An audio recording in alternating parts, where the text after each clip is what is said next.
ritrovati con l'informazione flash di New Sicilia. Apriamo con un'ampia pagina di cronaca. Dall'alba di oggi la Polizia di Stato di Catania sta eseguendo una vasta operazione antimafia coordinata dalla Procura distrettuale etnea volta alla disarticolazione dell'associazione mafiosa Santa Paola Ercolano. Decine di ordinanze di custodia cautelare nei confronti di esponente di Cosa Nostra catanese del clan di Lineri, specializzato nella richiesta di pizzo ad imprenditori e commercianti del capoluogo etneo. Circa 20 imprese locali, dopo anni di pressanti richieste, sono liberate dal taglieggiamento da parte del sodalizio mafioso. Sono ancora in corso perquisizioni e sequestri di beni nel capoluogo etneo.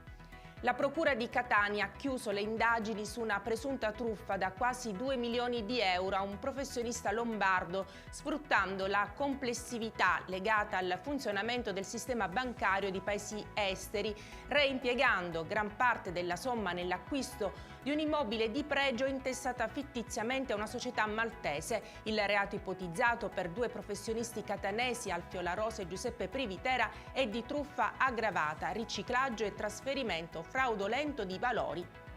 Sono in amministrazione giudiziaria per un anno due società di Francesco Paolo Bagnasco, imprenditore palermitano di 45 anni, finito in un'indagine della DDA e accusato di avere chiesto e ottenuto dai vertici mafiosi del mandamento di Pagliarelli il pestaggio dei responsabili di due rapine subite in due negozi della catena del marchio di Sapori.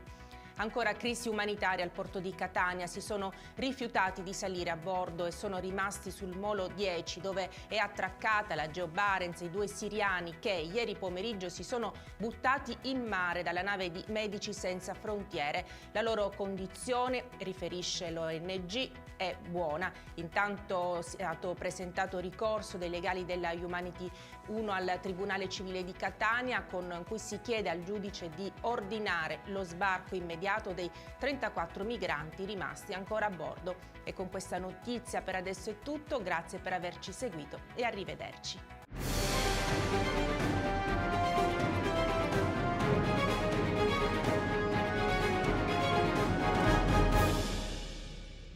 Procar, centro assistenza autorizzato BMW e Mini, adesso anche BMW Motorrad, via George Marshall 7, Mister Bianco, Catania.